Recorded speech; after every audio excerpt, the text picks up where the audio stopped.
Hi, my name is David House, and I'd like to welcome you to our all-new video series, The Complete History of the United States.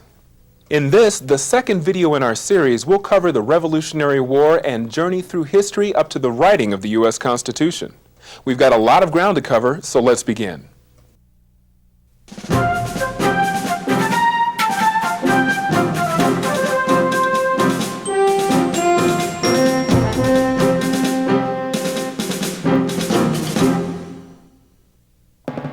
One of the reasons that the King of England allowed the colonies so much freedom and self-government was that England and France were at war much of the time between 1689 and 1763. In 1754, war broke out between the British and French in North America. The problems in North America grew out of the different ways the British and French settled the land. The French controlled the area which is now Canada. Most of the people in Canada were trappers and fur traders. The British controlled the area which is now the United States. Usually, they built farms and towns. Unfortunately, both the British and the French claimed one piece of unsettled land. When French troops tried to move into this land, they met Virginia militiamen. They fought, and at first the French won most of the battles. The French were helped by their Indian allies. This was the beginning of the French and Indian War, lasting from 1754 to 1763. George Washington, who would later be the first president of the United States, completed several daring missions for the English. The English sent in extra troops and reorganized. The colonists helped as the English began to win more and more battles in America. The English were also winning battles in Europe. In 1763, the French and Indian War ended with the Treaty of Paris. France lost all of her colonies, and the English had power over most of the colonies in North America.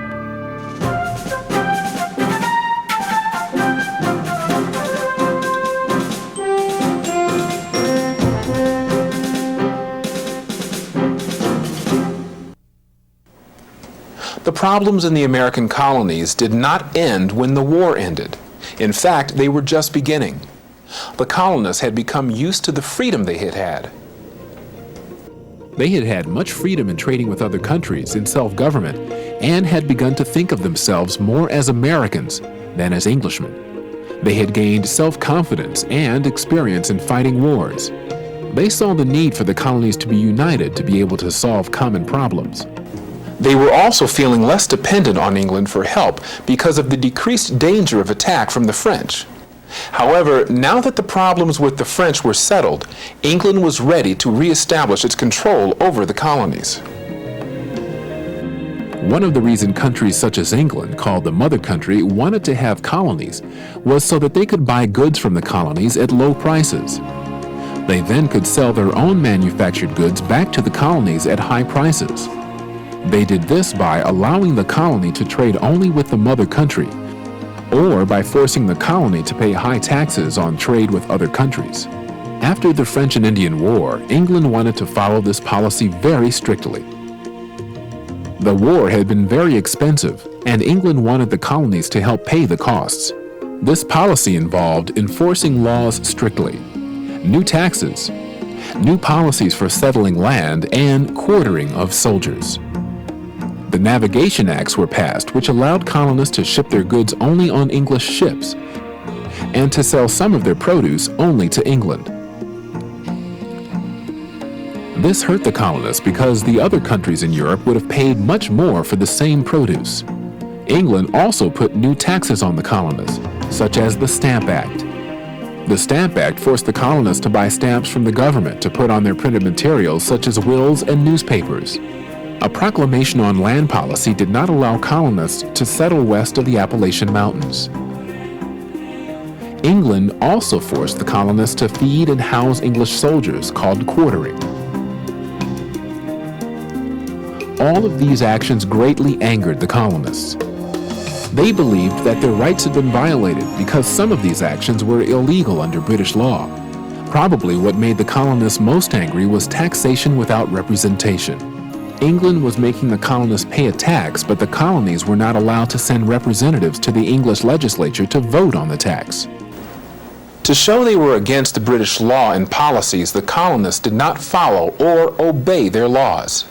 They also boycotted English goods as much as they could, finding substitutes for the goods. They demonstrated in public and wrote letters and editorials in the newspapers complaining about the unfair taxes and laws. The colonies cooperated with each other and united against England. The colonists were so angry that some of them dressed up as Indians and secretly boarded a ship in the Boston harbor which was carrying tea. The colonists dumped all of the tea into the ocean. The act is famous as the Boston Tea Party. The Boston Tea Party made people in England very angry with the colonists. The English legislature passed the Repressive Acts in 1774. These laws were intended to punish the colonists in Massachusetts and assert British authority. The acts were so strict that the other colonies supported Massachusetts. The colonists called them the Intolerable Acts.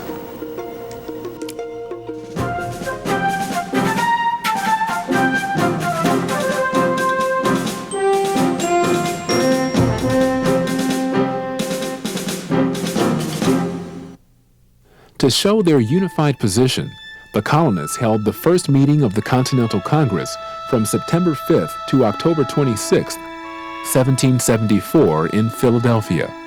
12 of the 13 colonies sent representatives, including such famous men as George Washington and Patrick Henry. The Congress wrote a Declaration of Rights, which asked the king to look at and correct the problems about which they were complaining. Patrick Henry's stirring words to close the Congress, "Give me liberty or give me death," told the English that this group of colonists calling themselves Americans was willing to fight for the principles in which they believed. The colonists began training the militia and storing supplies.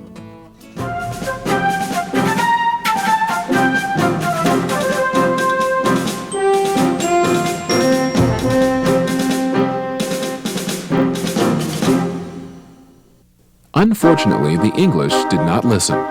The English legislature and the king rejected the Declaration of Rights. They also sent troops to Lexington, Massachusetts, to find the colonists who were leading the rebellion and to seize military supplies at Concord.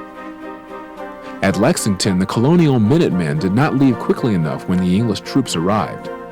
8 Americans died and some were wounded. The English pushed on to Concord, where the colonists fired the shot heard round the world and started the American Revolutionary War. During the first year of the war, the colonists were not sure if they were fighting for their rights as English citizens or for independence.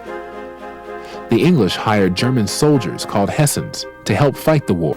Some Americans were influenced by Thomas Paine's famous pamphlet, Common Sense. His appeal to Americans that they had a moral obligation to the world to set herself up as an independent democratic republic persuaded many people to be active, loyal supporters of the revolution. The Americans also were lucky to have George Washington as their commander-in-chief. He had military experience and was greatly admired by his men. He was a great inspiration during the hard times of the war. Also, the Americans could not get help from France until they declared their independence from England, because England might declare war on France.